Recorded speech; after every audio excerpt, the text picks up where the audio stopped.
if we can get that offensive line set, then everything else will fall into place because there'll be less pressure on the defense because they won't have to worry about doing everything out there and getting the ball back and all that. They'll be able to relax a little bit more because we'll be able to put points on the board. We put 21 points up on the board yesterday, the most we've put up all season. But it was all for naught. 2 of those touchdowns came at garbage time. So technically, we only put 7 points on the board. Yeah. Before Washington started to relax a little bit because they had the game so far in hand, it wasn't even funny. Well, when it was 17-10, it felt like we at least could claw back in, fix some of the mistakes that we were making and get back into it. But that just wasn't happening. No. It was horrible. What's your take, Will? I know you wanted to come on and vent. Oh, baby. Woo! What the fuck are we doing? Is the biggest question, right? Our offensive line looks lost. Every single time we are trying to do something, it looks like one of our guys gets beat. Somebody doesn't know what they're doing. A guy goes unblocked. I'd be like, honestly, our offensive line looked horrible. And I'm not looking at the individual player anymore. I'm looking at the position coach. What are you teaching? Are you teaching the reach and width? The, hey, let's not pass block? Hey, the no block. What are we teaching here? Okay, that's my question. We're teaching them how to be matadors. Hey, we're really good at that. And I'm going to tell you the truth right now. That right there is Pete Carroll's son. And I think he's the weak link in this coaching staff. And if it was any other coach right now, we would be asking for his ass. And that's an unfortunate truth right there. The offensive line, I don't understand why JPJ was under concussion protocol, and then you bring him back, and it's a big deal, and we're announcing all these things, and he doesn't see the field at all. Capel was getting killed. Parham was getting killed. Meredith, I don't know if he's making the right calls. And that's the other problem, too. If he's not calling out the right audibles to the offensive line, then that's on him. And that's a big deal. Let's look at it. I mean, like when Geno Smith was bringing a running back up in the middle of the whole formation to bring him up in pass pro, because the Commanders had been bringing pressure up the middle and getting home. I'll be like, he brought up, I think it was Zeus or Genti, and was pointing at him, hey, where there's going to be a double A gap blitz. And what do both linebackers do? They both bail. But Geno was under duress all game long. We gave up 5 sacks. People can say, oh, yeah, Geno was holding on to the ball. Either we're not getting open downfield, or Geno's extending the play because he's feeling pressure that isn't there because the offensive line is not holding up their end of the bargain. But, guys, you guys let me know what you guys saw. I mean, this is really what I saw offensively. I think defensively, we forgot our tackling at home the first half. I'd be like, really, it was disappointing to see a running back that's and I don't know what, 3rd, 4th string, breaking tackles, looking like Derrick Henry, and busting a 60-yarder right up the gut on us. Yeah.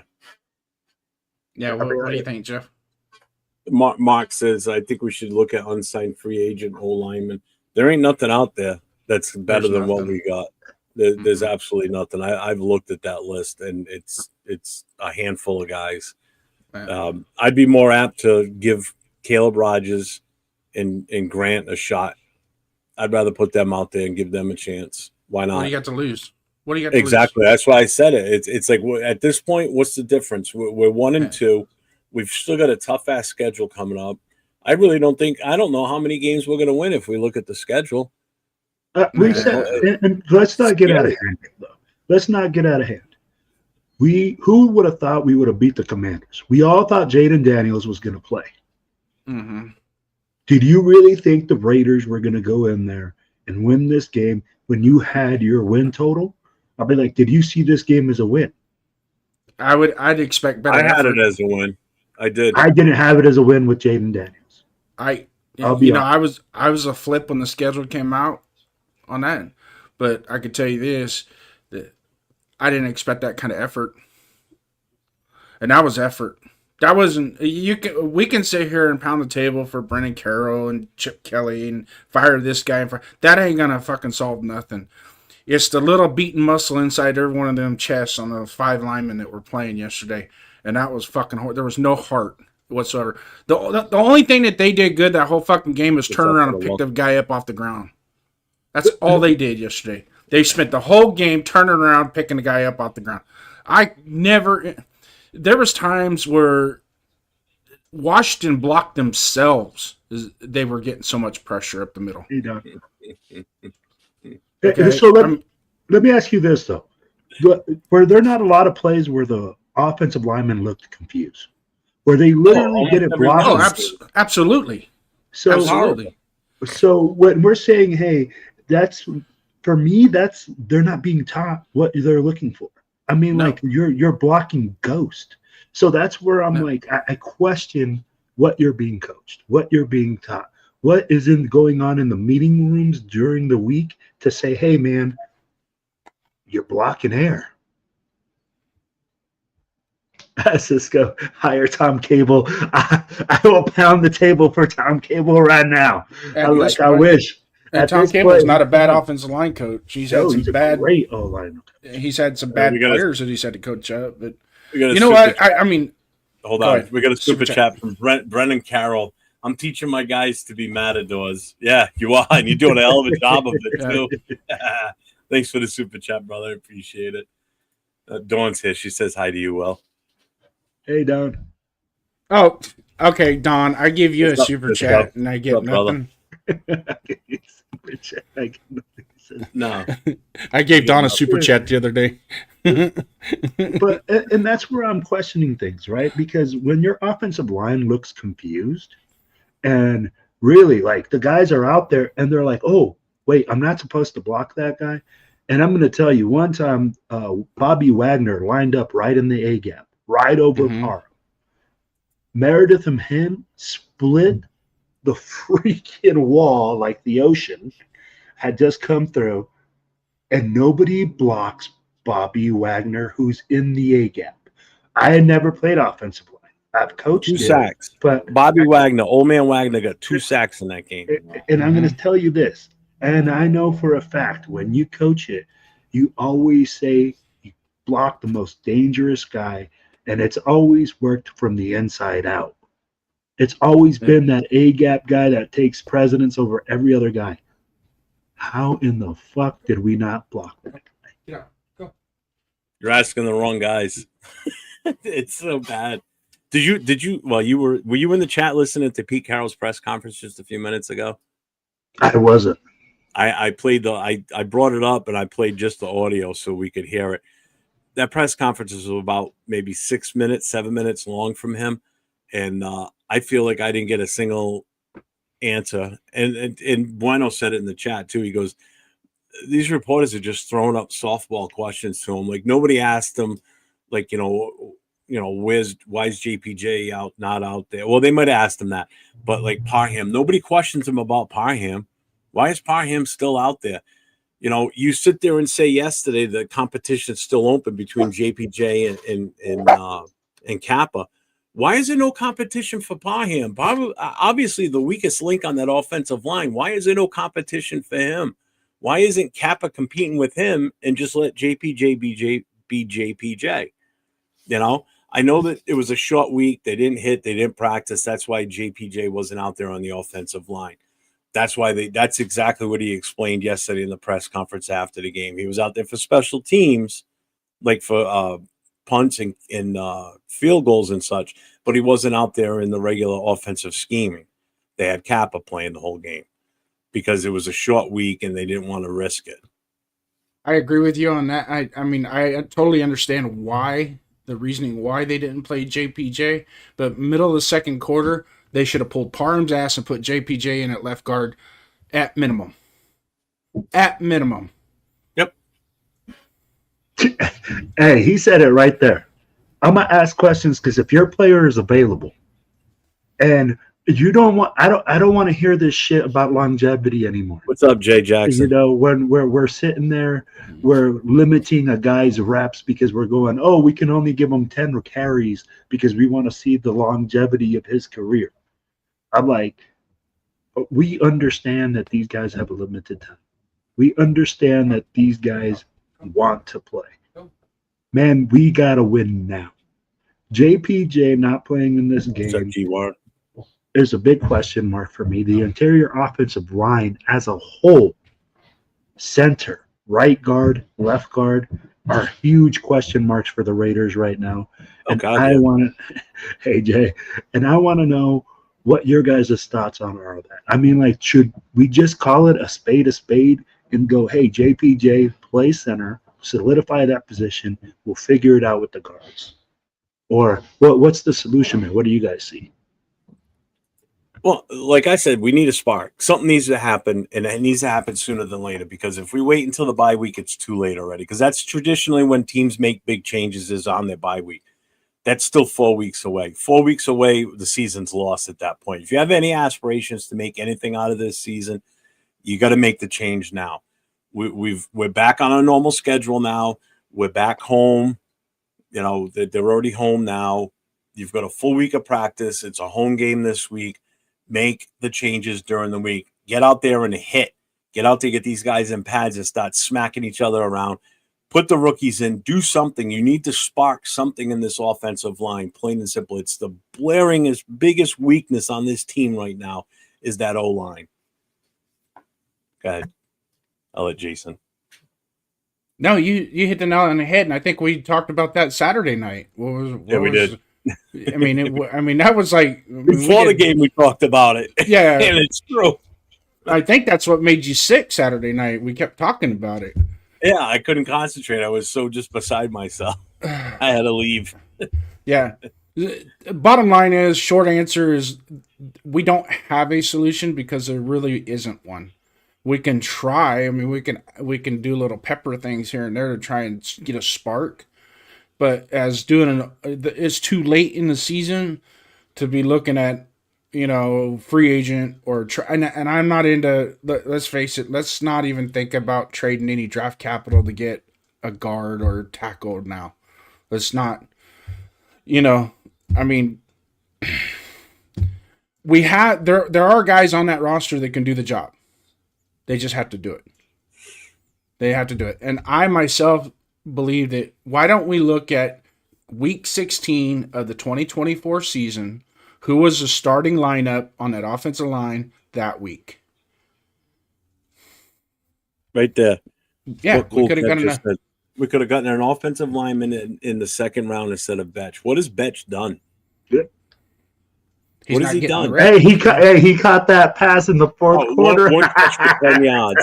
That probably shouldn't have even been a first down, because it seriously did not look like he got his second foot down. You asked, Jeff. You asked. That's what he did. So, but what has he done consistently for this team? Nothing. Second round pick. Second round. He should be a starter, right? I mean, like, I've seen third and fourth and fifth rounders do more than a second round pick that we've just grabbed. I'm sorry, but that was a wasted pick. And I'm starting to seriously consider Genti at number 6, based on the offensive line that we have, was a bad pick. That's not the pick. If we, in hindsight, you go back and redo this draft, and you got this offensive line right now, would you still pick Genti at number 6, or would you go something different? I'm gonna tell you like this: the Raiders right now are like a Ford Pinto in a Ferrari body. We got all these shiny things on the outside, right? But we're really are they shiny though? But are they really shiny though? Like, look, dude. I mean, like, look at it. We have Genti, great. Like, oh yeah, people are like running back, great position player, best of his class. We got tight end. We got Bowers. We got best tight end in the class. We got a guy that can catch the ball, make a difference. We got Mayer, who just knocked himself out during the game. I'll be like, hey, I hope he's all right. I mean, like, that was an all-effort play. I can't hate on the guy. He was out there busting his ass, and he got injured. But, I mean, like, he was another shiny piece.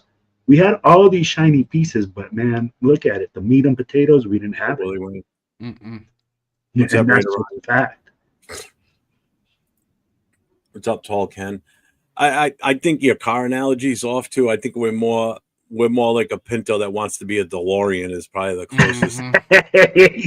Because Hey, ain't nowhere near gonna be a or fucking a souped up Miata. We're looking like a Pinto trying to look like a Even a Miata. Miata's too good. I'm going with a stainless steel, dull cut, dull shined But fucking hey, DeLorean. but I'm with Jay Downs, man. I'm telling you, I feel like the position guys are there. We're just not What's up, putting Joseph them in Parr? the right position.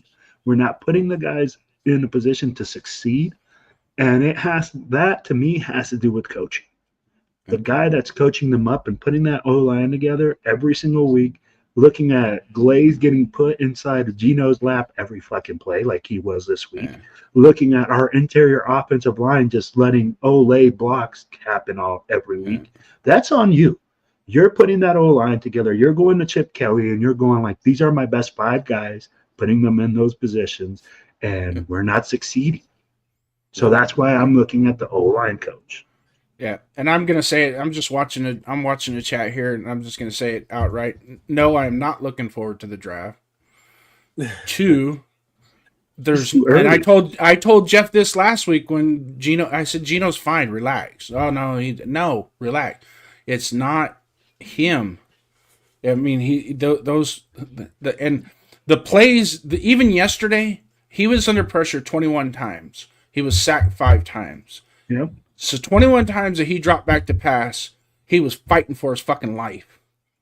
And he was doing everything. As much as we want to give credit for Genty for getting those 60 yards rushing, that he had to do that on his own, I'm going to say 220 yards of Geno's passing he had to do on his own. Agreed. He got very little help. And, he looked like a jailbreak back then. He was running for his life most of the game. The touchdown pass was a perfect example. He knew at that point the 5-man pressure that was coming. His guys were not going to stop it. He got out as soon 1001, 1002, bam! He broke outside the pocket, rolled out, and he was able to hit Tucker in the end zone. What's up, Omar? So, and I'm going to ask you this, Jay, and I think just looking at the game. With all those pressures, I think I would be seeing like fantasy pressure too.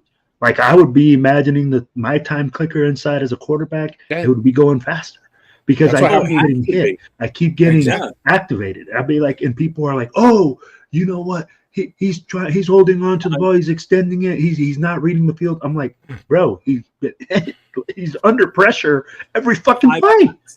5 sacks yesterday. He got sacked 5 fucking times. 5 sacks. And they weren't like because he was holding on the ball forever. It's because they were crashing that line so fast that he didn't have a chance. Why do you think he's in the shotgun 90% of the time? Because he needs that. If he goes on the center and does a drop back, by the time he plants his foot to throw the ball, he's done. He's going to be cooked. You're going to kill him, or he's going to have to scramble as he's backpedaling. Or as he's getting back into his stance to throw the ball, he's going to have to turn and run with it right away because the defensive line is already crashed in.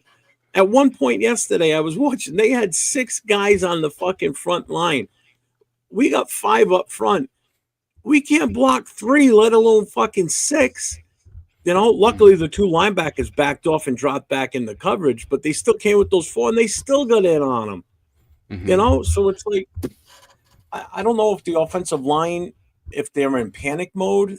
The only one that I think is really kind of holding his own, and you don't hear anybody bitching about him, is Colton Miller. Because Colton Miller is Colton Miller, but he's still making mistakes, but they're not as blaringly obvious as the other 3 guys or the other 4 guys.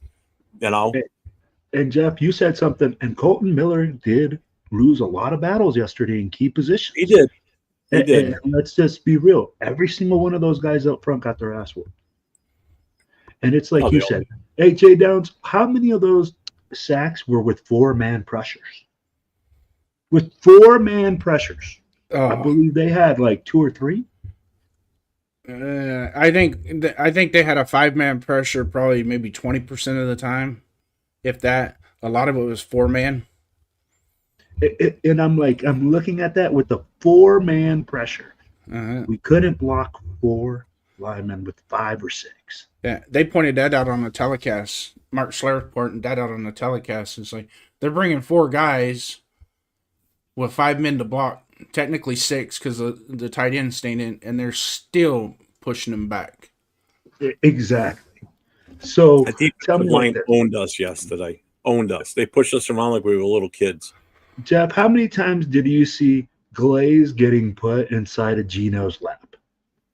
Oh, he was on DJ Glaze, who was on skates. Somebody said it in the chat. He was in the backfield so much he should have played fullback because every time he turned around, Glaze was getting just beat and beat bad or getting pushed back constantly. It was horrible. You know, the one Von Miller sack was Von Miller got that sack in 2.2 seconds. Yep. 2.2 seconds off the line. All Von Miller did was 36-year-old done with this 36-year-old Von Miller who plays 10 snaps a game, doesn't practice.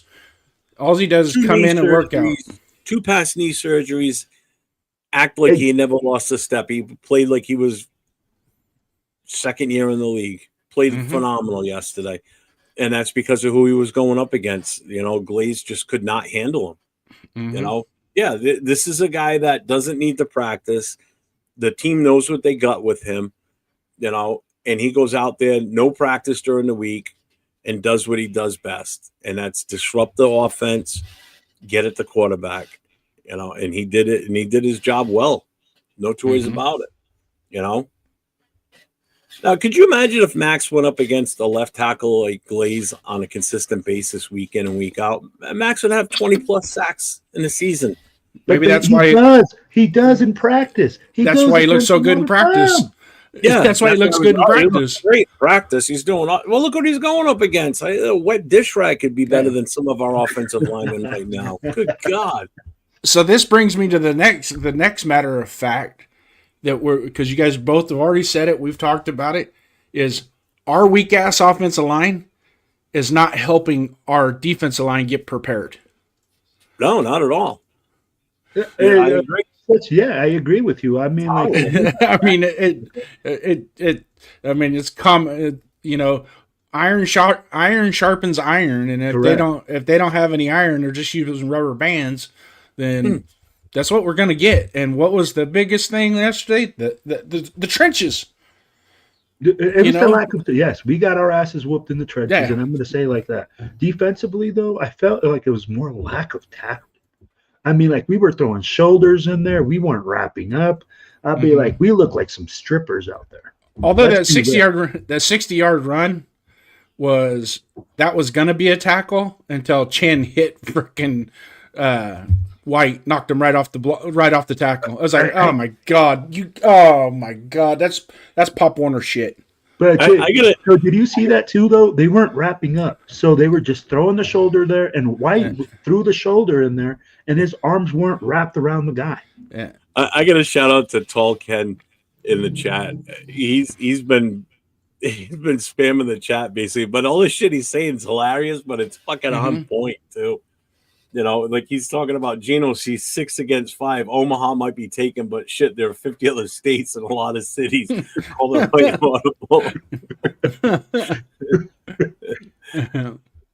I like one. Precious 5 boys to block, and we just. I'm not gonna. That's like on 805 show last night. I sent a super chat to him while they were talking. I said, I'm packing my bags. I'm heading to Vegas. I'm going to be the first 55-year-old offensive starting lineman for the Raiders ever. Hey. I'm playing right guard at 53. I think Jason and I could go out there and stop for this offensive line and do a better job than fucking Parham and fucking Kappa right now. Because I think we've got the heart to want to go out there and do right because we've got a lot invested in this team, and it's different. We're not getting paid to go out there. We're going out there as diehard Raider fans, want to see this team do good. I'll put my fucking body on the line and go out there and play for this goddamn team in a heartbeat. I got the size. I'm just under 400 pounds. I ain't got the height. All you gotta do is give Jeff a 32-ounce Dunkin' Donuts iced coffee, man. He'll do it. Pay me in Dunkin' Donuts coffees, and I'll be fine. Pay me in Dunkin' Donuts coffees and the loaded hash browns, and I'll be fine. That's my payment. Hey, I'm gonna make this announcement right now. Give me all the free Raider gear that I can wear. That's in my If you size, are which isn't that much. anywhere from They don't have 6'1" much available for that, guys. to 6'5", I'm 300 even, to 350 pounds, can bench press 225 pounds about 25 to 30 times. The Raiders are looking for you. Yeah. Well, I'm 6'4", 325. And last year while I was working out, I did 225 7 times. What's up, Panda? Ooh! Hey, here we go. Here we go, Jay Downs. Hey, I'll be your agent. Don't worry. The Raiders will sign you today. Yeah. Loaded Chipotle. Raiders can recover. Let us pray hard. But oh, you're leaving Tall Ken. Well, thanks for being here, man. I appreciate you. You actually made me laugh with some of your comments in the chat. Yeah. There was just so many of them, I couldn't put them all up. That was great. They say, when do or suck Raiders till I chuck, duck, fuck, whatever. Yeah, loaded Chipotle hash browns. Dude, that wrap they had, that wake up wrap, is awesome too, with the hash browns, the bacon, the Chipotle, the egg. Oh, it's so good. I can't talk about food right now. Chris can't talk about food right now because he's getting his teeth drilled. Yeah. Or whatever the fuck he's going on.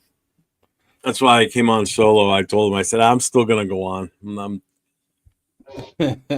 Poor guy. I was falling asleep as I was putting the studio together. It took me an hour and a half to put the studio together because every time I start typing something, I was dozing. I'm like, oh, shit. I'm like, all right, I got to get this done. Yeah, this was last night was a good sleep. But hey, like I yesterday after the game, listening to the post game with JT and Erica and Lincoln Kennedy and whatnot. I want to emphasize what they said. At this point, us as fans, what we can't do is we can't be spreading that we need to fire Kelly, we need to fire Pete Carroll. No. That shit we've been doing for the last fucking 25. That's what's got us in this problem to begin with. We'll be right back there. Yeah, we'll be right back at the same spot again. So firing coaches is not. I don't think it's a head coach or a coordinator problem. Again, I don't think it's a head coach or a coordinator problem. No, this is an offensive line problem, and it has to be in that offensive line room. And it falls back on the offensive line coach. And then that's what I'm saying. I'm looking at the offensive line coach. It's a position coach situation, is what it is. Because I don't think it's Pete Carroll making that he's making the ultimate decision on the JPJ Meredith thing. I think that's somebody else that's putting that out there, and because Pete Carroll he lets his players or his coaches be autonomous and do their thing. He just tries to empower them to be better coaches and give his insight and what he wants in his philosophy. And then let them do their coaching. But with Brennan, if Brennan's going to his dad and saying, hey, I'd rather have this because JPJ and this and that, and the other thing, whatever. We know, everybody that's watched the Raiders know, somebody's going to have to give Jeff CPR. I'm just thinking... I said it, and then Bueno just typed it in the chat, and it just hit me. I'm like, oh, yeah, that didn't sound good. Chris getting his mouth drilled. And it's probably the good side of his mouth, too, that he's getting drilled on. Oh, my God. Well, he'll be a little bit sore. Maybe. Open wide. I can't open No, but hey Becky, what's up? I think in the long run he's given them ample opportunity to make the decisions. But it's time if that's the case, there's probably a point in time he's got to step in and go, look, this ain't working. I agree. So, but again, and this is where I'm worried about that. So, do you remember at the beginning of the season where he's like, "Oh, we'll mix it up until we find it out the right answer during the season." That to me, Jay, that worries me. As a coach, I don't like that. I like having solutions to my problems before they even rise. Go ahead, Jeff. That's exactly what I said, Panda, earlier. I know you got in a little late. I agree 100% with what you just said in the chat. We all do. Why not? What do we got to lose? They can't be any worse than what we're already going through. Well, they could be worse, but even if they are, at least they got something. Something has to happen. Something's got to snap here. You know, even if we start Caleb Rogers over Parham. I'm not saying both of them should be put out there right away, but what the hell, man? Why not put Rogers in Parham's spot? I've seen enough of this shit. That's 12 freaking quarters of stupidity I've seen in that hole. Go sit in the stands with your mom, Dylan. We're gonna play Caleb Rogers. That's what you're gonna do. Even if he's not the best player, at least Dylan will get the message like, oh shit. Yeah, you're not entitled to that position. Okay, it wasn't given to you. Mm-hmm. You have to earn it. And that goes back to, like Will said, the compete portion of it. Has Parham been in a compete mode with anybody? I haven't seen it. This is the thing. I love what you just said. Hey, what is the big T-shirts that all the Raiders fans have right now? Compete, right? They put Pete Carroll right there, and it says compete. Yeah. Where's the competition? Where is this whole thing that we're going to fight, that we're going to have all this into us in practice, that we're going to go in there and we're going to kick ass, we're going to take names, and we're going to come out on fire? Tell me, where did we have that in this Commanders? All preseason hype. And again, I'm like, we didn't come out on fire. It's gonna be the poop emoji, and it's gonna be compost. Yeah, that's pretty much what this is like. This is just like a pile of shit for an offensive line out there. Seriously. Yeah. And I don't normally talk a lot of shit about the team and negative stuff, but dude, it's so blaringly obvious what the issue is. Anybody that sits here with a blind eye and says, "Oh no, the offensive line, they're okay." Well, then you obviously don't watch the game. Yeah, you just look at the box score and go, "Oh, we did okay." No, watch the games. I also want to be real too, right? Like I said, the Commanders are way above us. Last year, they're a playoff team. They got a quarterback. They're a team that's ready to compete for a championship. Let's be honest with it. The Commanders are that type of team. That's why they spent all that money on Scary Terry. They're a win right now situation. That's why Magic Johnson is their owner. Mm-hmm. Magic Johnson is a winner. He does that wherever he goes. Yep. You know, he got the Dodgers, they're winning. Now he got the Commanders, they're winning. They're built. That's what we thought was going to happen with Tom Brady, but it's going to take more than one season, obviously. Exactly. And that's where we got to be realistic. And that's why Raiders fans are not realistic. Offensive line, that's the worst part. And that's my bread and butter, and that's how I know Jason is too. You know, it's like, why? You know, why did we not address the offensive line in more in depth during the offseason? You know, it's like, what the fuck? That was the biggest blaring problem last season. You know, Colt Miller injured. You know, JPJ and Glaze came out there. Parham was an issue all season long last year. The fact that he made the 53-man roster, let alone the starting spot at the left guard, blows my mind.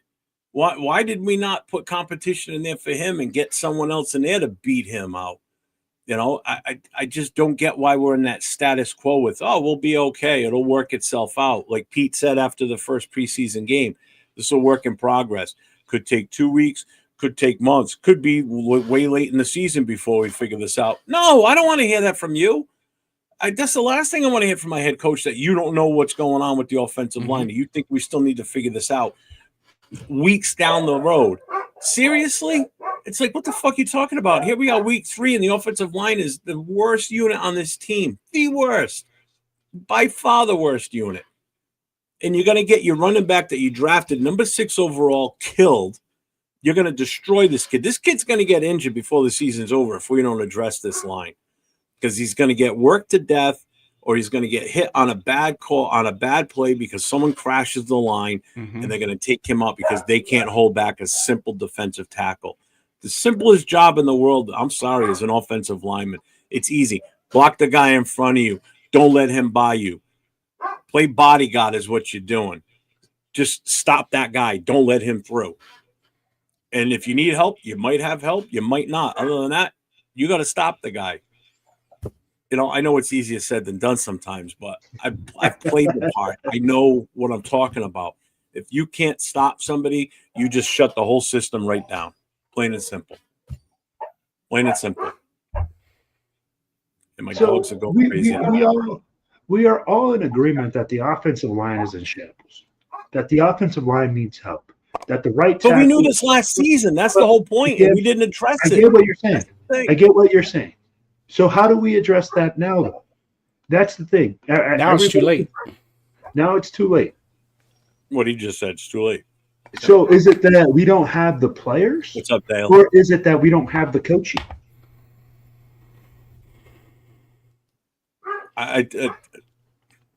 Or is it a combination that we didn't have the players and then we put the most rookie coach in one of the most important positions in football?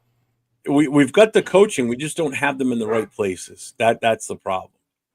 You know, and that's what I'm saying. Brendan Carroll, I'm sorry, should not be the offensive line coach. He's actually the run coordinator, which makes him an actual coordinator, which means he's being groomed for future positions, as Gravy explained to me last night when I was on with him.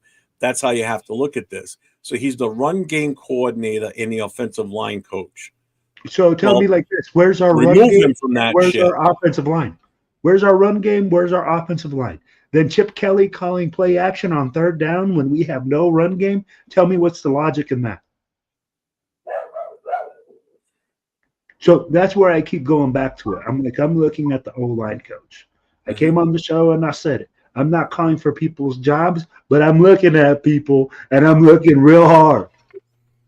Because there's one position on this team that keeps messing up. It's the O-line. Mm-hmm. We're struggling to move people. We're struggling to block people. Now you're telling me he's the run game coordinator. He is. How many yards are we averaging on the ground right now? Well, not much. At one point, we were averaging 1.1 yards per carry until the second half yesterday. Which was worse than what we did last year for a whole season. We finished at 2.3 or 2.6?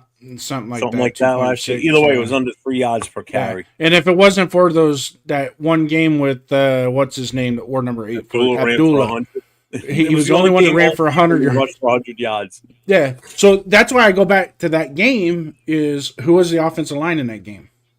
What were we doing? You know, if that's the only thing that we got, if that's the only ingredients in the cabinet that we have, then we need to use those ingredients and hope we can have some semblance of success.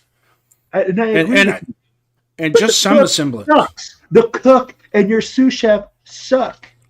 It's like you could have the best ingredients. I don't think Pete Carroll and Chip Kelly suck. Well, I'm not talking about you. I'm talking about your offensive line coach who's putting this offensive line out there. Can I just address this real quick from this G Wareb? He says, all you podcast Raider fans are the same at the beginning of the year. It's, we're going to be good. We're going to compete year after year.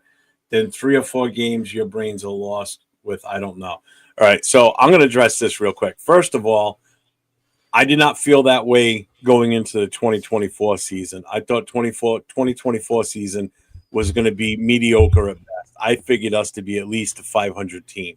Okay. Yep. This year, all the hype was there because of who was our coach, who we drafted, who our quarterback was, who we brought in free agency, who we let go. It looked like, and with the new owner and everything. So, yeah, there was a lot of hype all around that we were going to be a much better team this year. Okay. But certain things weren't addressed. And I said it the night of the draft. And anybody that watched that draft that night can attest for what I said and how I reacted. When we drafted Genty, I was ripped. I was pissed because I didn't think we were ready for a running back of his caliber without the proper offensive line. So I called that as far back as the draft. If you don't believe me, go back and watch the draft shows because we did all 3 of them. All 3 days we were live. And I said it then. I said we didn't address the offensive line. And then we come back in the second round and we take a wide receiver. We drop the ball again. We didn't draft an offensive lineman until the end of the 3rd or 4th round on Friday night. And I was finally a little bit happy. Oh, that was the 3rd round, right? I forgot. Yeah, it was Saturday. And I was happy at that point because we finally addressed the offensive line and we grabbed 2 guys right off the bat. But we grabbed them a little bit too late. We should have grabbed them sooner. So, yeah, I was still excited because of the direction we were going in. Genty grew on me a little bit because I saw what Pete Carroll was trying to plan, but it didn't work out. We didn't do any free agency moves, and I called that one also. If we don't do something free agency for offensive line, this team's we're gonna be in a bad spot. I've called it all fucking season long, all preseason. So don't sit there and say that I was all hyped. Yeah, did I think we were going to win more games this season? Do I think we were going to be 2-1 at this point? Yes, I did, because I thought we were going to win that Monday night game. I had us pegged to win that one. New England, I had picked us to win. This one, I was 50-50 on. When Jaden Daniels wasn't going to play, I was giving us the win on this one. A chance to win. I'm aggravated. A chance to win. I'm aggravated as a former offensive lineman at what I'm seeing out there. And it's just the overall just basic stuff that's just pissing me off that I just don't understand why this is happening. Yeah. I literally took my hat off during when we picked Genty and I just threw it across the room and I sat here for about 5 minutes just staring at the camera and I didn't say anything. Yep. Chris finally said, "Are you all right?" I said, "No." And then I went on my spiel after that. As far as me, going back to the same topic, as far as me, when we drafted Genty, I kind of knew why we drafted Genty. He was the best player at that spot at the 6th position. And usually, first round, you try and score with the best player that you could get your hands on. Period. Doesn't matter. It goes back to when we drafted Brock Bowers. We needed an offensive lineman. But I'm telling you, when we drafted Brock Bowers, that was the best pick in that draft. Bar none. Even though we needed what we need versus what we can get our hands on are 2 different things. Okay, we got Genty. Now we need to address the offensive line, right? How are we going to do that? How are we going to address the offensive line? So going forward, as far as this year, we just got to work with what we got to work with. Staying on the same topic as all you Raider fans. No, don't do that shit because I've been around way too long. Okay. Yeah. Both of them. My prediction, and you could go back to previous podcasts, I had a 6 to 8 wins and a more competitive team. Being more competitive. Being able to win games, be in a position to win the games, and not beat double digits every week. Well, guess what? We're out of 3 games, we gotten beat already twice by double digits. So maybe I'm wrong on that part. That's just an alias prediction that I throw out there. Everybody does it. But as far as being overhyped or, every year Raider fan says it's our year. No, we know what's right, what's wrong. And me and Jeff, as long as we've been talking about it, and I was happy when we drafted those 2 guys in the 3rd round, Jeff. I thought, we both were. Mm-hmm. Especially Caleb Rogers, because I've seen Caleb Rogers play. And he's got a dog in him, And I truly think it's not so much his ability; it's just he's raw. And he's not a little dude either; he's a big boy. He's a big dude, and that's why I even yesterday I mentioned in one of the chats. I said, at this point, why not put Lucky Tossie in at guard? At least he ain't going to get driven 5 yards back. Yes, sir. Okay, yeah, he ain't giving up. You ain't driving him. No.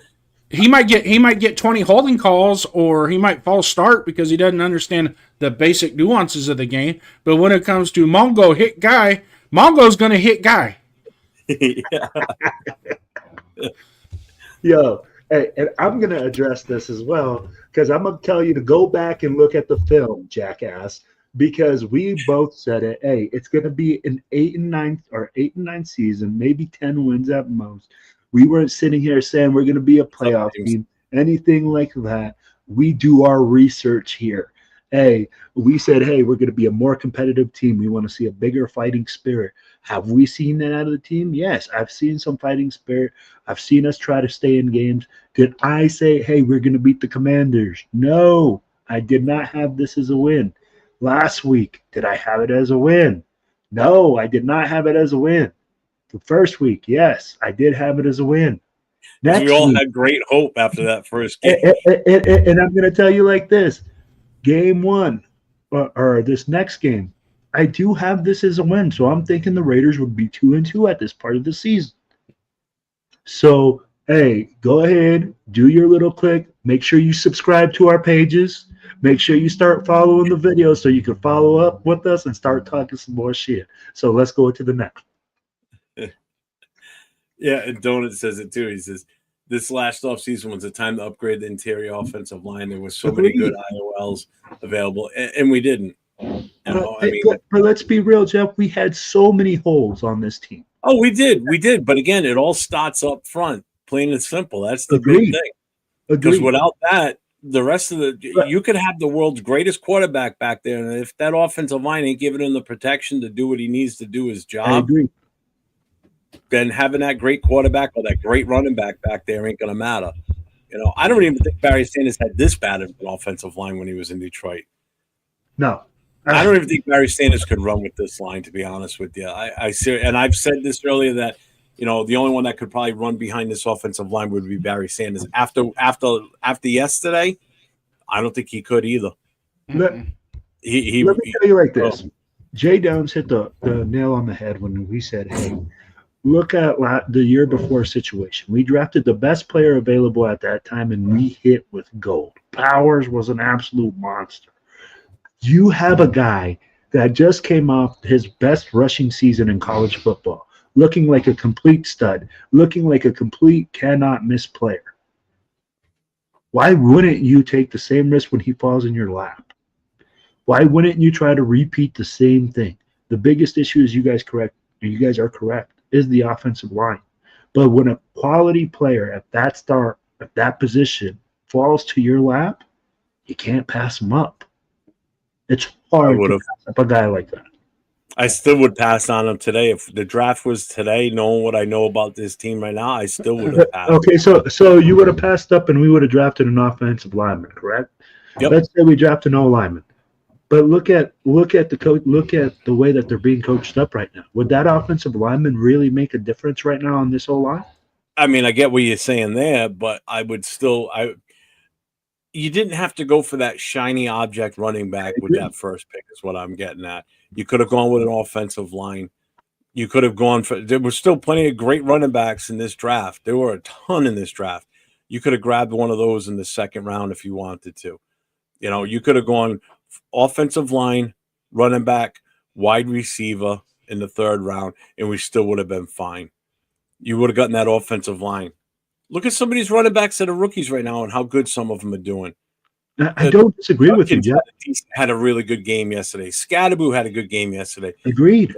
Korsky, the kid from Washington, he's an up and coming. He would have played like this. What is the guarantee? That's why I'm telling you. All these guys. Where's the guarantee with Genty? We haven't seen it yet. We haven't seen it because our offensive line is trash. Correct. But are we saying that Genty's the problem, or are we saying the O-line's the problem? No, I'm not saying Genty's the problem. I am not saying he's the problem. It's the offensive line. But what good is having that top running back in the draft when you don't have the line that can get him used like you want to have him? Like you have visions of having him running like he did in Boise. You ain't going to do it with this offensive line. And people are like, well, he played in Boise. Yeah, he played in Boise against lesser talent. What happened when he went up against Penn State? They pretty much shut him down. And shutting him down. Really. They shut him down because the same way he's getting shut down now is he ain't got nobody blocking for him. He's still got 100 yards against him. Again, that's just it, though, too, because the offensive line couldn't match up with that defense from Penn State. Right. So of course he got let. He didn't have the game that he had in the past. So against other less talent. So now I'm not going to put it at the. I'm going to put him in the NFL against an inferior offensive line against top-notch defensive teams. Like if Khalil Mack didn't go down last Monday night with a dislocated elbow, we're getting. But again, this is where I go back to it, Jeff. Like I love what Jay Downs said. We have the guys. I just really feel It's the coaching. I feel like they're not being coached up. They're not being told the correct things. And there might be a guy that's playing out of position, which is Jordan Meredith. Some of the players are just that bad too. Parham is not good. Even when Philbin was there last year. But he wasn't that bad. He wasn't as bad as he was right now. I mean, like he was pretty close. He was pretty close. I mean, he was pretty close. He had some pretty fucking he had some duds last year. And Jordan Meredith looked a lot better last year than he did this year. Hang on, I gotta give this for Furpo. Raiders. Nice, Furpo, nice. So, I don't know. I mean, do we know what the answer is? No. No. The team doesn't even know what the answer is. I really want to see. Hey, I'm on the train where I want to see JPJ get moved back to center. I want to see at least one of those positions solidified, and if it's going to be anything, the center needs to be solidified on the interior offensive line. It's the guy that leads the whole. Go ahead. But they moved him from center for a reason, and it was shown in the preseason because when he was still playing center and Kappa was still playing right guard in preseason, it was Kappa that was calling the audibles at the line because JPJ wasn't getting him right. That's part of the reason why they moved him out of center. You can't have somebody playing center and then your tackle or your guard giving out the signals. Actually, you can. No. Actually, a guard can be your. You can, but it doesn't work that well. You know what I mean? Let me ask you this. Okay, so let me ask you this. Okay, you're saying, hey, it doesn't work well. How well is it working right now? It's not.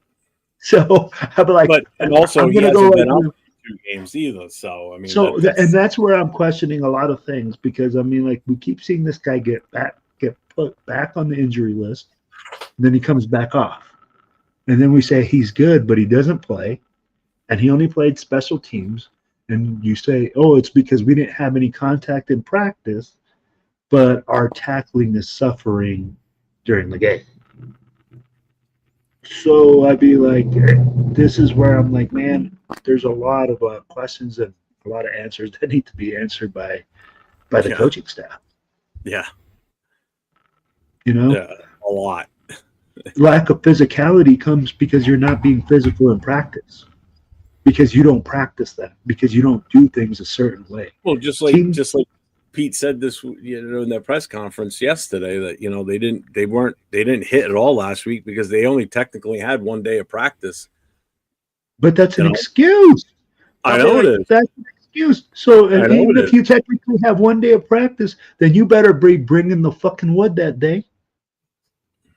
I mean, like they didn't do any physical practices last week at all. No. So have you guys heard of this terminology? You practice the way you play. Mm-hmm. If you practice like shit, you're going to play like shit. Yeah.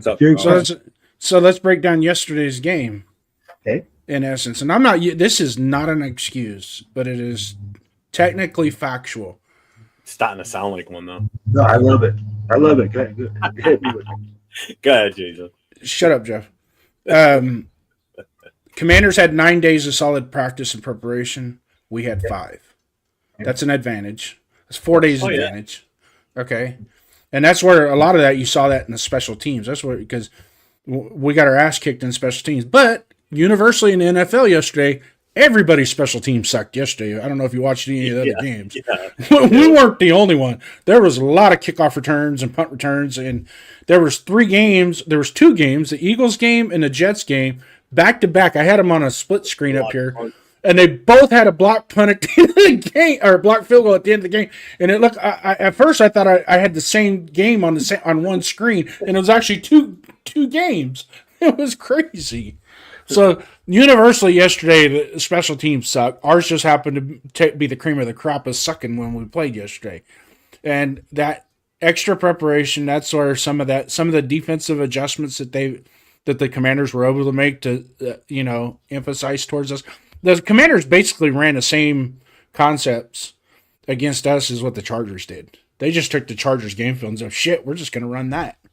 Because that's all they're going to do. They're going to run long developing moderate to long throws. They're going to expect Geno to sit back there for 2.5 to 3 seconds and read and scan the field. And so we're going to run a 4-man pressure with and delay the 5th and 6th man. So times have got to change. After 1984, it's all been one excuse after another. It's true. Nah. So, and that, what's up, Eric? What's going on, man? Yeah, no pass rush at all. So I'll tell you like this. What's up, Slamming? And Jay Jackson brought it up earlier. What's up, Chewy? It looked like we were running the same thing over and over again and just getting beat up doing the same thing. If you're a coach, we all played ball, right? It's 3rd and long. The run game isn't working. Why are we running play action? I'm going to ask another question. You see Marcus Mariota, you see Cliff Kingsbury, his mind exploded when he saw Marcus Mariota and we started doing different things. Why are we not running zone read with Geno Smith? Why are we not doing more things like that, which is in Chip Kelly's offense? It's in his repertoire. Why weren't we doing the same things to stress the defense? That stresses the defense when you have to worry about a quarterback running, about him throwing, about him doing all sorts of other things. Marcus Mariota looked like fucking Cam Newton yesterday. Yeah, but Marcus Mariota's closer to a tailback version of a quarterback than what Geno is. Geno can't take a hit like Marcus Mariota can. Slide. Now, I said it Saturday. I go, what was one of the keys to the game, Jeff? You got to keep Mariota from the run option, not run pass option. He ain't gonna pass the fucking ball. He's gonna run. He's gonna either hand it to the tailback in the hole, or he's gonna pull it in. Soon as Max takes that jab step inside to go get the tailback, he's gonna keep it and boop right around the end. But fortunately, yesterday they only ran that play to the right side when they moved Max over to the left side, or when they moved Max to the opposite side. Then they ran it to the strong side of Mariota. That's when they were successful. Mariota had 6 carries for 40 yards, a long of 22, and he got a rushing touchdown. Mm-hmm. So he killed us with his feet. Which also made those inside zone runs more effective, because now they got to respect Mariota taking the ball, keeping the ball, and going outside. So it's now if they got a 1-on-2 on the edge, with one blocker, it's an advantage. Do I tackle the running back or do I tackle the quarterback? Because how many times after they were starting to be successful, you started to see Max go, you know what, fuck it, I am just going to go hit Mariota. And that's what he would do. He would just run and he just hit Mariota. So make sure you're not gonna, if he's gonna have the ball, not you. Exactly, and that's the way you have to play that. So it's a pick your poison type of play, right? Yep. If you tell your end to play the dive, you want your overhang to take the sweep. You want your guy to take the outside run. So what you do is you tell him, hey, you know what? You go hit the quarterback, so that way it forces the dive. Well, that's like when we played. I don't know how old you are, Will, but back in our day, when I played, a lot of teams that we played ran a wing T or triple option, it was always option. So I played outside linebacker. Delaware wing and T. My only responsibility on a quarterback option, just hit the quarterback. Period. The end. Mm-hmm. And you tell your end to go after the running back. Mm-hmm. Crash. You pick up the stuff on the outside. Yep. So let me ask you this, though. I'm going to tell you, I love Max's solution at the end. Run through the fucking running back to the quarterback. Mm-hmm. I'd be like, if that right there was an amazing thing at the end, I wish he would have figured it out before and started doing it from the very beginning of the game. And they used Max's aggression against him. Yep. If you can't block him, read him. Yep. Tell me why Chip Kelly can't do the same fucking thing. If we can't block the guy, why are we not just reading him? I'd be like, obviously we can't block 5-on-4. Maybe we can block 5-on-3. Yeah. But we're not looking at very many solutions, I think, our offensive creativity is not as creative as I thought it was going to be. I don't know where you guys feel on that, but I feel our offensive ability is stifled because our run game sucks. Yep. So it's because our O-line can't block. So it's just a vicious cycle. O-line can't block, running game's not working right. Geno Smith doesn't have the time to throw the ball. Offensive line's not blocking right. Running game's not good. Geno can't get time to throw the ball. It's just that vicious circle of the same shit over and over. Just like circling the wagons, and we ain't going anywhere. We're basically doing ring around the rosy, and it ain't fucking happening. True. We're all just falling down and doing nothing. So, it just...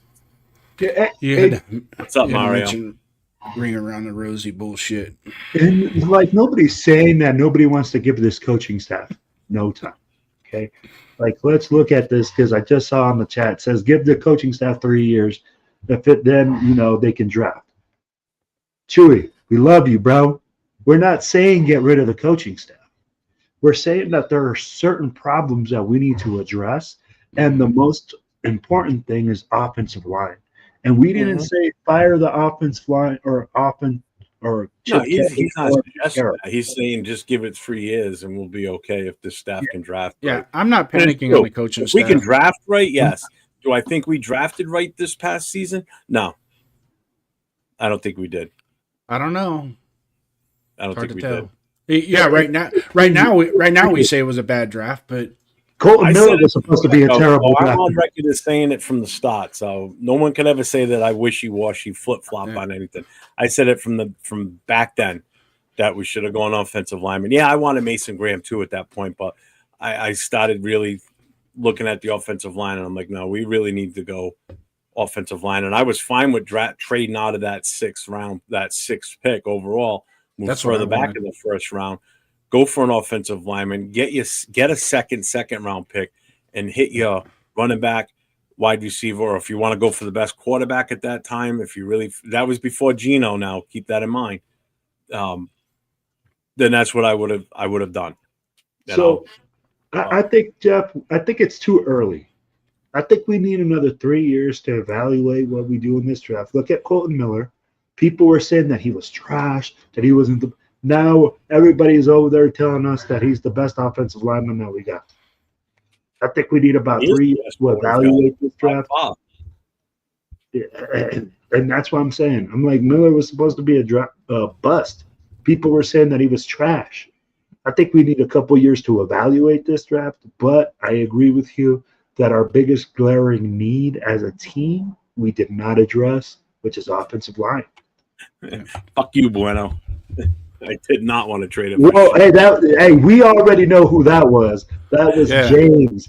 Call James Bingham right there. Hey, right there, bro. Let him know what Leo wanted him too. Leo was all for shit. Leo had a jersey already made up and was ready to go. Yeah. It was like, hey, so to kind of with Will and Jeff here. Go ahead. I'm going to go off for a smoke. You guys keep talking it up. I'll be right back. All right. Jason, you can control. Yeah, we're going to run your numbers up now. Watch. So I'm going to give a little pushback on this, on what Jeff was saying with the draft and saying it's been a bad draft. We don't know yet. I agree. Okay. We don't know yet. And there's certain principles to the draft. And a lot of coaches are different. And Bill Belichick was one of those too with his draft as well. A lot of these coaches that have been around a long time will tell you that even though you draft a person, it doesn't matter where you draft them, but the fact that you drafted him, you bring him in, you're bringing him in from the college level into the pro level. Okay. Early success for a rookie could be just as detrimental to the rest of their career as early failures. Okay. So if you put a rookie out there and he has a lot of early failures and like tons of failure, you have done a kid that probably had ultimate talent to be successful in the NFL. You ruined him. You ruined his psyche and you ruined his ability to get better because now he's just constantly failing. There's no success. So sometimes, like with Jack Besh, I'm going to use Jack Besh as an example. He's a second-round pick. I still don't think that was a bad pick. I really don't. And okay, well, he's not playing. Well, he's getting a play or two here on offense. Okay, and when he does, sometimes he catches the ball. Yesterday, he made a couple pretty good blocks on some run plays. Wasn't too bad. Okay, and he's doing fairly well on special teams.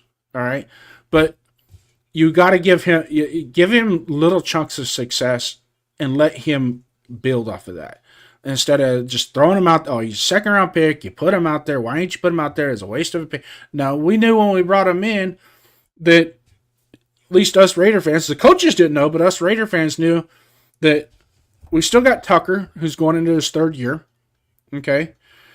We got Jacoby Myers. Brock Bowers is the key to our passing game to begin with. Okay? And we got Michael Mayer. And Ginty out of the backfield or Mostert out of the backfield was going to be the key to our passing offense. We weren't looking for a juggernaut passing offense, but one that maybe could get us 24, 27 points a game, and then let our defense, let them bring their level of success up to us and make us a decent competitive team. You know what I mean? That's what I was looking for. What I saw yesterday, you know what? I hope to God that what happened yesterday lights a little fire into their ass going into the Chicago Bears game.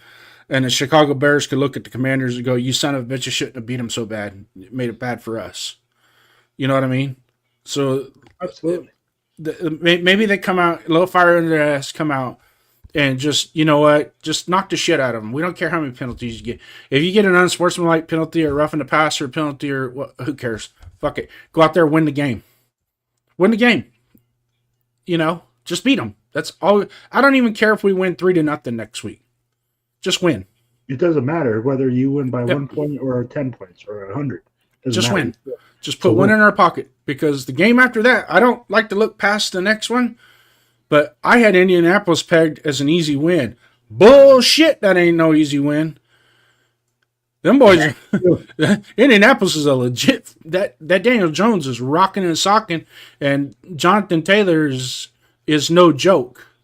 You want to talk about generation talent? That he's generational talent. 100%. All right, so I'm going to go with you here, Jay Down. So I think we needed at least 3 years to evaluate the draft that we have had this year. To say that all these players are a bust or they're not good enough at this time, we can't say whether they were drafted too high, too low, anything. There's not enough film. There's not enough time yet. I think for us to say, hey, these guys were drafted at a place, it's premature. It's something that I think all Raider Nation wants to do because we want to win right now. Like, we're hungry for winning. Yes. And really, players need about 2, 3, maybe 4 years to develop and to see what they can do. So, to be honest with you, I'm there with you that we need to just hold up and let things happen, see what they go down, and see where they need to be evaluated. Now, with Spytech and everything like that, what I will say is this, is that the way I'm going to evaluate Spytech is by how many players are on the roster in 2 to 3 years from now from this draft. Looking at players like Mellott, looking at players like Cam Miller, looking at players like our receivers right now, Hopkins. I'm looking at our right guard that we drafted in the 3rd round that we haven't seen. Our offensive linemen that you said, hey, we drafted these guys, but we haven't seen on the field. Will they be on the roster? Will they be making plays? That is what I want to see in 3 years. Will Ginty be the guy that we drafted? Those are all the things that I will use to evaluate Spytech in about 2 to 3 years. But to do it right now is premature. Way premature. Hey, these guys haven't hit yet. Peyton Manning didn't hit his first year.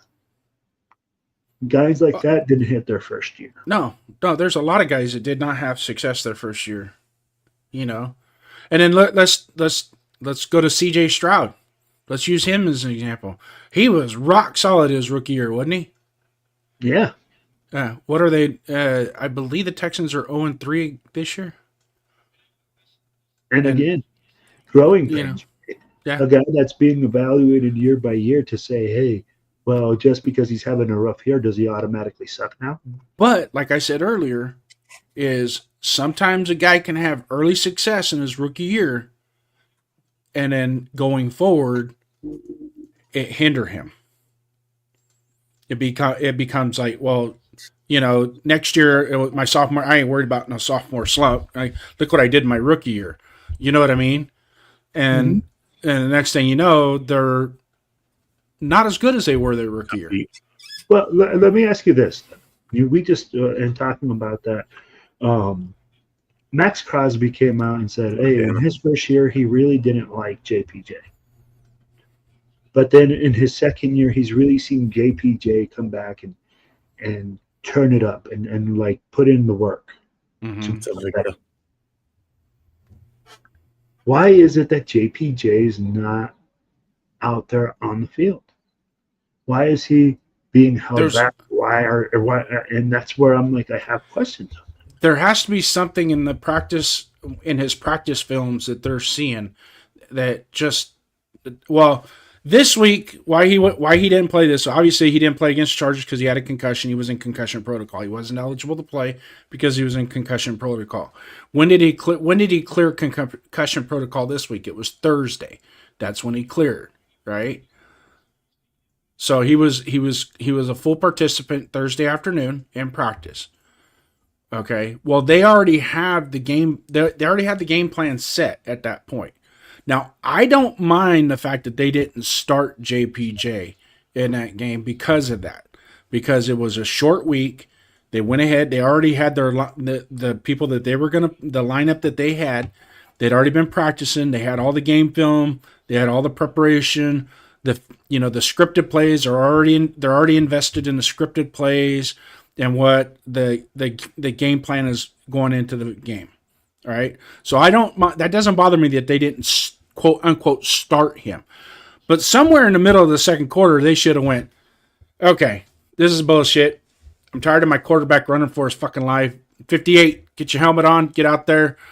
And then move. And I would have replaced I would have put him in Parham's position. I would have just put him at left guard. I mean, it just, at least Kappa was getting beat, but it took a little while to beat him. Parham, he was getting beat the moment he broke the huddle. He was already beat. So I love it. This is an excerpt from today's questions, right? It says, Pete Carroll, when asked if Raiders will make changes to the O-line, head coach Pete Carroll said, we need to keep developing. He added, they are working at the right guard spot. He wants to get JPJ back involved, but their young players like rookie Caleb Rogers are not ready yet. We have what we have, and we've got to make our guys do better. We get it. Jay Down said it earlier. We got what we got. We have to make what we got work. But here's the thing. I keep going back to it. If we have the players, then it has to be the coach. It has to be your O-line coach that is not getting the information to your players. We keep saying, oh, we got to keep developing. I'd be like, if your coach can't develop players, then what the fuck are we developing? But bad habits, bad footwork, bad technique, inability to call out blocks, inability to do anything. So what are we developing? There's my question, right? Like, I look at it and I keep saying, hey, I don't feel like we don't have the talent on the O-line. I feel like we have the talent on the O-line to make a stand. I'm not going to tell you we got a 1,000-yard rusher sitting behind like anybody or that we run the football. No. You have to have a stud back there for us to do something like that. But I think, again, this is where I go. Kyle. Who's developing? This is the reason I believe that we're struggling. It's not that we don't have the talent. Did you say who's the GOAT? Coach them. Did you say who's the GOAT? No. Oh, they said who's the GOAT. No, Well, I thought you were using it in the old school verbiage of the goat, which is, years ago, the goat wasn't a good thing to be called. Now it's like the greatest thing. So go ahead, hit us what it was back in the day. The goat. Back in the day, goat meant you were the scapegoat. You were the reason they were bad, or you were bad, so you were the goat. So I guess I think, in my opinion, I'm really looking at the offensive line coach to really say, like, and I totally agree 100%. He's never coached in the NFL ranks before. He's been a college coach at best. And wasn't he what was he before in college? Was he an offensive line coach or was he defensive? I have no More idea. like a quality control coach. That's right. So what are his credentials to put him in that position other than the fact that his dad's the head coach? And that's where I have struggled with. And that's you know what? I get it. You want to be a good dad. You want to bring up your son. I'll be like, my son's coaching now. And I enjoy that my son's coaching. But at the same time, I go like, hey, you know what? Like, you got to cut your own teeth. You got to grow in this game. Make him a quality control coach. Make him something where, hey, you're learning under somebody. I don't give a fuck if you're 30, 40 years old. This is the NFL. Head coaches are 65, 70. You're young in this game if you're coaching at 40. Yeah, he's got plenty of time to develop as a coach. Yeah, you don't have to be the next McVay. You don't have to be the next freaking Shanahan. Hey, you're the next Pete Carroll's son. And does Brennan Carroll have the gumption to go to Joe Philbin, pull Joe Philbin inside and say, hey, hell no, what am I doing wrong? Where do we? He don't got the. I don't think. I'm going to tell you like this. If I was the guy, I'm looking for questions. I'm answering. If you have those type of coaches around you, and you're a good coach, you're curious. Good coaches are curious. You're looking for that information. Yeah. So I would be in that guy's fucking hip pocket trying to learn as much as I could. But then there's some coaches that want to have swagger, that want to feel like they know everything, and those are the bad coaches. Those are the guys that can't ever learn from anybody else, that they think they know everything, that they, oh, you know what, I've been doing it like this since I've been brought up. And, I'd be like, I've seen those guys. Yeah. But the good coaches, man, are always curious. They're always willing to learn. They're always willing to adapt. They always want to have a little ace up their sleeve. Mm-hmm. And that's where I'm like, man, I really don't feel like he's going to the other guys around him and using them. And if we are, then shame on us. Then shame on Phil. Because this is what you're putting out as a experienced head coach and an experienced guy, then we have a lot more problems than we really think. Yeah. I just didn't think the offensive line was going to be this bad. I didn't, because I actually saw some improvement in them last year. Towards the end of last year, I saw some improvement, and like I said that we had that. I think it was week 15 or 16 that Abdullah got 100 yards. We were running. We had like 150 yards rushing that game, and it was like okay, we kind of got it. But I mean, who was the offensive line at that time? I mean, we had JPJ at left guard, Miller at left tackle. He was finally healthy. JPJ at left guard. We had AJ or whatever the hell his name was at center, and Meredith at right guard, and Glaze at right tackle. So, I mean, there's 4 of the 5 guys right there that are on this line this year that played last year in that lineup, the way it was set. And it's just like, really in honesty, the offensive line, they're doing this. Experiment. Everybody calling it experiment. There's no experiment. You think a baseball manager experiments with his lineup? No. You're gonna put the fastest guy is gonna be the number 1 hitter, and the guy that can stroke it out of the park is gonna be the number 4 hitter. Boom. Yep. That's it.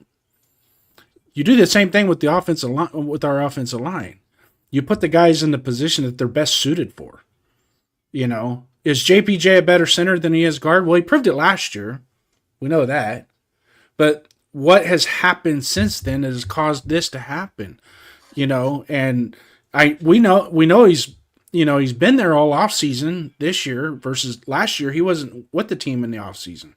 He wasn't even active till the second week of the season last year because he had that concussion in the OTAs and it just lingered all the way through, which that's another story, but it lingered through training camp and he really wasn't available until the second game of the season. This year he's been there the whole year. What has happened? What changed from last year to this year? And is it because he wasn't making the right calls? Really? There are so many different. You can. I mean, when I played, the answer. That's the downside. When I played in high school, our center didn't make the calls. The guards made the calls. The quarterback told us which direction we were going, and that guard was responsible for the call. So if we were running it to the right, the guard was the right guard was responsible for the call, or to the left guard was responsible for the call. And then each guard, if it was the right guard's turn to make the call, the left guard would make a dummy call so the defense didn't catch on to it. Raider Pete, I'm saving thousands now that I've canceled game trip to Indy and game trip to Vegas. Just not worth my family's money, time, and effort. Yeah, that's a sad thing. And I'm going to tell you what, Raider Pete. I mean, for me, I would still be going to Vegas if I had a trip planned because I've never been, so I would still be going. I mean, I even in the last week, I've solidified that I am definitely going to Philly. So the wife and I are going to Philadelphia. It's a 4.5 Let's go. So we're going to drive down. So, I mean, if I had the time to go, I would have actually probably gone to the Washington game. That's an 8-hour drive for that. But if they were playing Baltimore or New York this year, I'd probably be going to those games too. Definitely New York. Next year, we're playing the Jets, by the way, in New York. So I'm gonna tell you like this, Raider Pete. Like, I feel bad because the team is losing, and the struggles of Raider Nation is tough. But when you go on a trip, man, and you go on these things, guys, don't make it just about the game. Make it about sharing time with your Raiders family, with the people around you. Make those type of memories because those type of memories are going to last longer, and they're going to like really make the game stand out. And I've really taken to that now that I travel more. I'll be like, I've been traveling to more games. I went to see the game with Jeff. What made that game special besides the win, was just seeing Jeff in person and hanging out with him and experiencing different things. And that's really what it's about. And that's how I started the show off today too, Will. I said, as down as everybody gets and people don't want to travel for games, I said, people, LV Gear reached out to me yesterday. He goes, what a shit game. He goes, but I would have still come anyway. He goes, just because of meeting everybody and hanging out with Raider fans. And I said, that's what it's all about. In all honesty, it's not so much the game. Yeah, the game is the added bonus to it, especially if we win.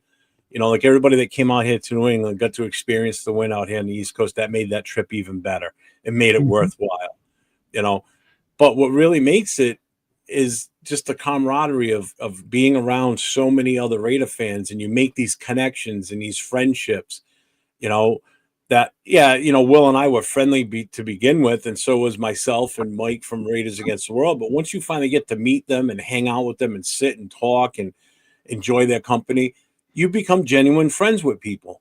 You got someone that you're going to be friends with for the rest of your lives. Even though I've never met Jason in person, Jason Downs, I know that if him and I met up somewhere and sat down, dude, we would have been like best friends since we were kids type of thing, because we got the same mentality. There's just a lot of things in common, and it's not just the Raiders in common. It's just life in general sometimes, we kind of travel down the same road. As humans, experiences that you can't put a price on those experiences is what it comes to, I guess. It might cost you a couple grand to go away for a weekend or whatever. So treat it as a vacation too, with the bonus of going to a football game while you're on vacation. So that's kind of how you have to look at this. It's not so much because the team sucks, but just everything you get out of that experience. Like going to Philly. I know we don't have a legit shot to beat Philadelphia, but I'm still going. You know, Yeah. hotel's already booked. I mean- we're gonna go down there and we're gonna have a good time. You know, Yeah, nothing's better than taking a Buffalo Bills fan, shoving them in a porta potty and duct taping it shut. That was fun. And I'd be like, what's up, brother? He goes, I feel bad enough spending the 300 for Sunday. Yeah, but you know what? I go to the bar and watch all the games. I still get the Sunday ticket. You know why? Because on times where we're playing like a primetime game or whatever, come Sunday, I can watch any game I want. So if I don't want to get stuck watching the Patriots play like the Cleveland Browns, I can watch like the Rams and the Eagles yesterday. That was a great game. Yeah. If I would have paid attention to that game, I would have been thoroughly entertained because that was a great game. Two powerhouse teams in the NFC playing each other, you know? So I love my Sunday ticket. I still get it. Yeah. I still have it. and I mean, like, it's been really cool, man. Like I tell people, traveling with the What's up, nation, Caleb? and I mean, like, I travel with my wife. Sometimes I travel with my kids. I'll be like, we try to get out as much as we can. Maybe I'm the good luck charm. Maybe we will win in Philly. Yeah, I hope so. I'll be like, shoot, I hey, hope we so. started freaking putting Jeff in the seats every freaking game we go to. To reach out to Mark Jones. We can win that game. We can. I think we How can many win games? any game. It's any given Sunday, right? Like Yeah, it's- we can it's win like- that game. at the end of the day. But at The same Browns time- beat the Packers yesterday. Hey, you ain't lying. Yeah. But let's put it like this: if you're looking at the sheet right now and it's a game like you're making your win-loss record, you're not putting Philly down as like very far, and few people are putting down Philly as a win. You know, I always So- say we're going to win just because of me being a diehard Raider. I'll never pick us. I won't pick us to lose. When I look at it in a logical sense, like when I looked at the schedule, when I went through it with Chris before the season started, and we Mhm. did the win losses, I put it to reasoning on how the team looked and everything. That I gave us losses and wins, but every week, regardless, I still pick us to win. Like I do a pick 'em league. I never pick us to lose. I always pick us to win because the times we do win, I'm one of the only ones out of like 40 Yeah. people that are in that pick 'em league that pick the Raiders to win. I'm Myself so and my- biased. I can't do it either. I do the same fucking thing. Even And in if the I know it's pick'em going to league, cost me, yeah, it's gonna I cost always me have to put the lowest week. amount of points in the pick'em league or whatever it is because we have a points like pick'em league. Yeah. If it's the Raider game, it has to be the lowest points because I'm gonna pick the Raiders automatically, so it doesn't even fucking matter. The one thing that I don't do is I don't bet on the Raiders. Oh, I can't bet on the Raiders either. I'm You know, 'cause notoriously bad. at Ain't that. nothing worse than losing money and losing a game at the same time. It just makes it Yeah. worse. No, I have that rule too, man. I cannot bet on the Raiders game. Nope. Hey Caleb, if you're going to that Phillies game, hit me up on Instagram or whatever. I'll let you know. Just keep an eye on me on Instagram because once they start That's gonna releasing be top, the stuff baby. that the Black Hole's going to be doing down there, I'll have all the hookups on all the parties and everything. I already got the hookup for Lining the it up. hotel that most of the fans are going to be staying at, so that's where I got my room booked already. I'm telling you, man, we're bringing the heat to that fucking cold city. It's gonna be burning up. You're gonna see a badass tailgate. You're gonna see. I'll still be there in shorts no matter how cold it is. A public service announcement. We will be opening up a GoFundMe account for Jeff for his bail ticket. Yeah, Just in case we need to post bail for him at Lincoln Financial Stadium. so make sure that if anybody's interested, we're taking softly used clothes. We'll even take undergarments if they're still in the package. I will. I don't wear underwear. I will. No, I'm kidding. I will give you a full report of what the Philadelphia Eagles stadium jail cell looks like. Oh, where'd Will go? He just said, "I gotta go." Bye, Will. Yeah. No, I don't anticipate any problems there. Wink, wink. Nah. It's not a natural rivalry, so usually you don't have issues like that. It's the regular rivalry. Some of the worst games that I saw at the Oakland Coliseum were between the 49ers and the Broncos. And I saw a guy at a Raider game, and it was during warm-ups. He's got this brand new Broncos starter jacket on, real beautiful, people booing him. And he threw both fingers up at the crowd that was booing him. That was a mistake. That starter jacket flew from the second deck all the way out to the field. Oh. And he wasn't in it. Well, it's a good thing he wasn't. Yeah. Two guys threw him on the ground, ripped it off of him, and threw it out on the field. He took off running. We don't know where I think he's still running down I-80. This is 20 years later. What's up, Johns Hopkins? He goes, "Hi, fellas. I'm sorry, but the Raiders got cooked by not making a blockbuster trade for Crosby. This should have been the real rebuilding season." And that's what I've been saying. You know what? When he started crying about, "I got no money. I got no guaranteed money," I said, if teams come a-calling, you answer the phone and you listen to what they're offering. Because if you can take it and run with it, this was before the draft, take all the picks you can get for it. Yeah. And talk about rebuilding a team fast. Good God. Yeah. Yeah, because he's worth at least 2 picks. At least 2 top 50 picks. Hey, look we've screwed up the coaching staff and the front office fucked up with the draft picks we got for the Khalil Mack trade. All right. That was the year that we should have really had a rebuild into. This team would have been set if it was done right, but it wasn't. I would trust this regime that's in charge now if we would have made that trade, trading Crosby away and getting 2 first-round picks on top of our current first-round pick. So that would have given us 2 picks in the first round and possibly additional picks in the second or an additional third rounder too. Think of what we could have built. Just think about it. It would have been insane. Yeah. Absolutely nuts what we could have put together. With the talent that came out in this past draft, oh, hell yeah. Cheesesteak calzone. I did hear the trick on that, though. When you're in Philly, you don't go to a place that advertise where they say, we got the best Philly cheesesteaks. No, you just want to go to a place that just advertise cheesesteaks.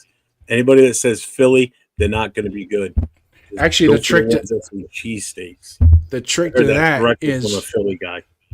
You look for the restaurants that sell the cheesesteaks, right? You drive by, and if there's a long line outside, you know they're good. Yep. Go stand in line. Yep. If the place is empty, stay away. Stay away. Yeah, and you're right, Bueno. His value is dropping, and that's the thing. You ain't going to get shit for him. Because I tell you, it's going to get to a point where he's going to be like, I've had enough of this now. It's like, someone's going to start crying enough to be like, in the middle of the season, I want to be traded, because they see the writing on the wall. This is just not a good place right now. What's up, Jay? Hey, the 49ers are 3-0, and they just lost Bosa for the rest of the year. I get it. Hey, for the right price. Yeah. Give us what? Hey, you can keep your draft pick. We'll trade you Crosby for your best offensive lineman. How's that? I don't care if it's a left tackle. I'll take it. Their left tackle is what's his name? 71. I picture the name. Williamson? No. Well, probably one of the best left tackles in the NFL, but he's old. You know what I mean? He's like 12-year veteran. We'll take that center. We'll take their center or their right tackle. I don't care. Yeah, their center's pretty good. Too, get it now while he's still hot and before he gets hurt. Yep. Before Why not? Well, the 49ers are making phone calls for defensive ends. Because once they got the news that Bosa was going to be out with his ACL, and I'm pretty sure they're going to move on from him after this. Hey, I'm sure they could probably get Von Miller for a decent price from the Redskins. Yeah, but Von Miller's he's basically a designated hitter. They put him in 10 plays a game, and that's pretty much it. Bosa's kind of a designated hitter too. He's hit or miss. He's not. I'm sorry. He's a 2 or 3 down. He plays 2 or 3 downs per. As a Lions fan, there is no fast rebuild. It takes at least 3 seasons. Oh, no, I get that, but it's just this offense, this line is just – it's a sieve. and that's being kind. Mm-hmm. It's basically a hole in the bottom of a barrel, and you're trying to fill it up, and it ain't gonna fill. Like 5 holes in the bottom of the barrel. No, I mean like no bottom of the barrel at all. Like, you just hold the barrel up here, fill that up. I can't. It's like pouring gasoline in a styrofoam cup. It just melts right out. Has anybody ever done that in the chat? Don't do it. I highly suggest don't do that. No. The fumes alone will hurt you. You make a mess. Would you trade Crosby to the Niners right now for 2 first-rounders? Hell yeah. Yep, I would. What's up, El Raider? What's going on, brother? We're going to have the same success on defense with or without Max Crosby. Yeah. Yeah, seriously. Be quite honest with you. There's going to be some wild plays. You go, he chased that guy all the way from the left side to the right side and tackled him. Ooh, that was a really good tackle. And then 20 plays later, hey, anybody see Max? Yeah, he's out there. He's on the milk cotton again. So, and I'm not, by no means am I trying to strike at Max because he's the most valuable right now. But that's just it. And is he the face of our franchise right now? Yeah. But I sure wish we had a quarterback of equal stature. You're damn right, Jay, I would. You know, Jeff would trade Max for magic beans. And no. 5 magic beans and a month's supply of Dunkin' Donuts. Ooh. A month? No, gotta be more than that. Trade away Max Crosby. That should be lifetime coffee. Yeah, you're just trying to get lifetime coffee. Yeah, I am. You're just trying. Which reminds me, I'm almost empty. Yeah, I got to go downstairs here in a minute. But I appreciate you letting me come on for Monday Morning Quarterback. I know I ain't as good looking as Chris, but well, that's why you keep the dark camera. Hey, your old dark can't see. Actually, you know what it is? It's the way the light is coming from behind me. I don't have any light right here. You need some lights in front of you. Yeah. So I'm gonna fix that because let's put it this way: if I didn't do the show with lights on, well, I mean, I could turn. I don't have. I need. All I need is a light behind. I know I have this stupid thing, but it doesn't work. I have lights under the desk. Even just the one light, it's just the shadows on one side of my face. Yeah, so I want everybody to see my beautiful face fully when I'm on camera. But I am gonna readjust and reposition and have a light behind my camera that will. But then again, if you ask Bueno or Accelerator or any of those guys in the chat, they're like, we like JD dark. As soon as you brighten him up, he gets ugly. Yep. Yeah, look what Campbell did. He had Goff, then built up the O-line while picking out Gibbs, Laporta. They knew exactly what the steps they wanted and needed. Mm-hmm. I mean, we got the quarterback. We've got the running back. Mm-hmm. The problem is we put the cart before the horse. Yeah. That's the big thing with the running backs. They got some picks from the Rams in the Goff Stafford trade too, so that helped them build. They hit on their draft picks. You got to hit on the draft picks. Yeah, they did. They hit on their draft picks. Well, have we? We don't know yet. We don't know if we've hit on our draft picks from this past season or this past draft. Genty showing signs. Thornton, he's hit or miss. Betch, absolutely not. I'm still going down and saying that was the worst second round pick I think I've seen us have in a long fucking time. Yeah. Seriously, if Jeff goes to a Raiders game versus Squeeze when we win, I'm sending him a Dunkin' Donuts gift card straight to Rhode Island. I got no way of going. I'm not going to a Chiefs game. Then you got Cool Kev in there. Cool Kev coming in hot on me. Jason looks like he's doing a Dateline show.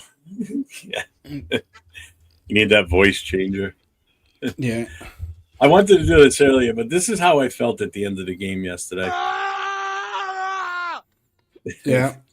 It's pretty much accurate. I mean, it's like you just wanted to scream. It's like, what the fuck are we doing?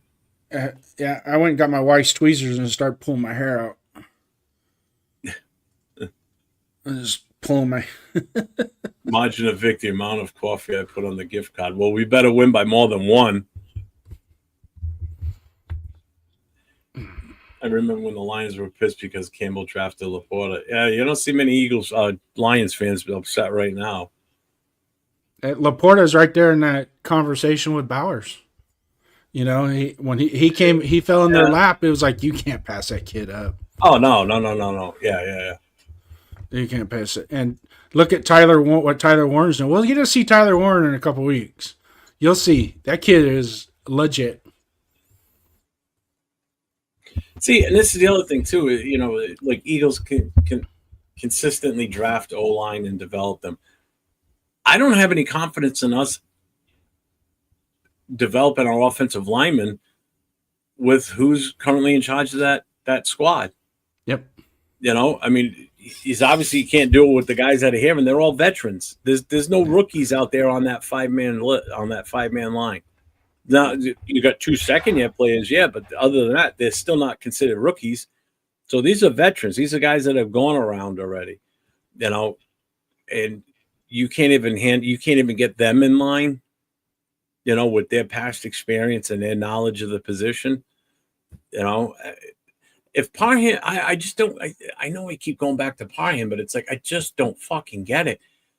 How you still consistently try and put him out there. There's no competition from him, but Pete Carroll sits there and says there's still competition for right guard. What the fuck am I missing? What am I missing? Does Parham have dirt on Pete Carroll and Pete Carroll's son? You know, is there something that he knows that no one else should know that's going to get them in trouble or something? I mean, why is this guy still starting? Is there a personality? Has there been some type of personality conflict between Brennan Carroll and JPJ that occurred in that relationship that just ain't going to be fixed? I don't know. It all seems like from the moment when he walked in the door and with the whole, you know, to Genti, I'm your center. It just since then it just hasn't felt right. Something was off. You know, we've got questions and we're not getting any answers, and that's what bugs me. One of the things that I learned too, growing up, maybe you can attest to this when you were growing up as well, with the different style of coach. There were coaches, I don't know if you had coaches that were like this, but we did when I played. We had coaches that, they just love this guy. They think he's the greatest thing since sliced bread. Yeah. Oh, definitely. You know, because he hustles, he picks up all the bags after practice. He's the first one in line. Yes, sir. No, sir. Kissing the coach's ass. Let me wash your car this weekend, coach. You know, I'll wash your car this weekend, coach, and doing all that shit. And the other guy that's next to him kicks his ass every time in every drill, but he's not playing. Yep. Right. Yep. I had guys like that, definitely. So I'm wondering if maybe that might be the circumstance here, that we've got a bunch of guys they're practice queens, and then when the lights get turned on, they curl up. Or maybe JPJ is quote unquote, and this is what they used to accuse me of, and when I played was, you're just a gamer. You go half-ass in practice, and then when the game comes on, you know, it's like, yeah, but we won, didn't we? Yeah. So I think we practice to win. We don't practice to practice. Or you had the kids that were practice warriors where they practice their ass off and they got in the game and they were just like, dude. Oh, yeah, they were lost. See, I was the opposite. I was one of those guys and be like, oh yeah, you're playing today, and you get out there and the guy would just, you know. I would walk from drill to drill instead of running, and everybody else is sprinting, and the coach is yelling, hustle, hustle, hustle. And I'm like, okay, well, when I get over there, I'm going to beat the shit out of that guy that's going to line up against me anyway. So what's the point? At least let him have some enjoyment before we get over there and start butting heads, you know. And then when we get in the game, I swear to God, man, I'll never forget the coach yelling at me, "You're just a gamer. That's all you are, is just a gamer." And I'm looking and I'm like, yeah, but we won. Thanks, Mikey. We appreciate that. That's all that matters. But you do have to. I did learn now that I know now what I should have known then. is you should still your preparation and practice for football is very important. Oh God, yeah. But there's something I wanted to say too, and I fucking lost when I went to this man. Mikey G, you would pancake me? Yeah, we'll get you a pancake, all right?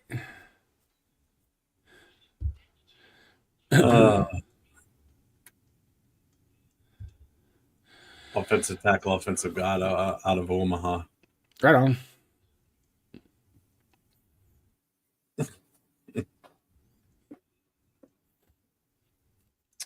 Well, I guess I'm going to call it. Yep. In 2.5 hours. Sounds good.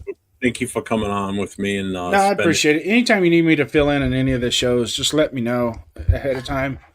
Yeah, I just wanted to come on and start it off alone. I figured you were going to pop up at some point. So. It's okay, but I will never call you a loner. Okay? Never call you a loner. It just felt nice to do a little bit by myself. Yeah. I'm always with someone else on screen. Yeah. So. But when you're the superstar, sometimes you got to be a superstar by yourself. There we go. I even changed the lyrics to the song.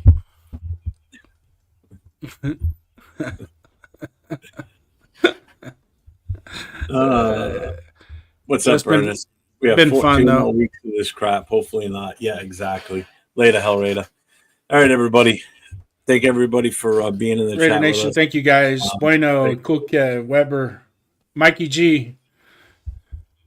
Hope I was able to fill your afternoon with some fun talk about our awesome Raiders offensive line, because I seen what this was. It was just like a bashing on the offensive line. You know what it was? I really needed to get on here and do this today, this Monday morning quarterback thing, because I can't talk about this tomorrow night on the Most Notorious podcast.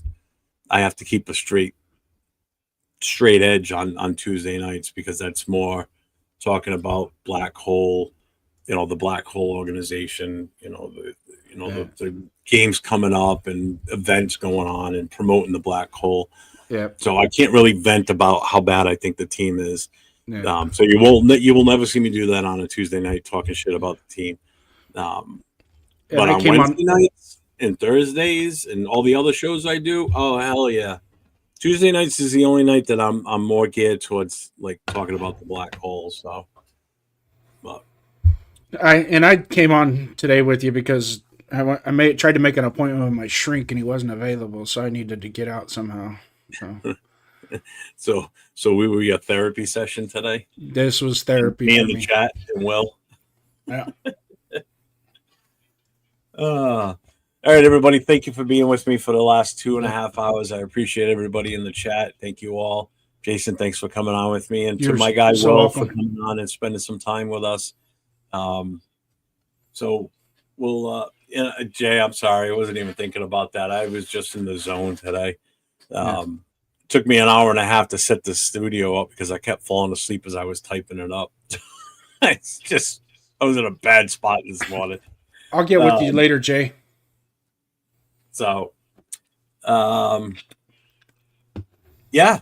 So that's the end of today. And thanks for the super chat that I got earlier. I appreciate that. And as I always say, everybody stay safe and go Raiders. Raiders.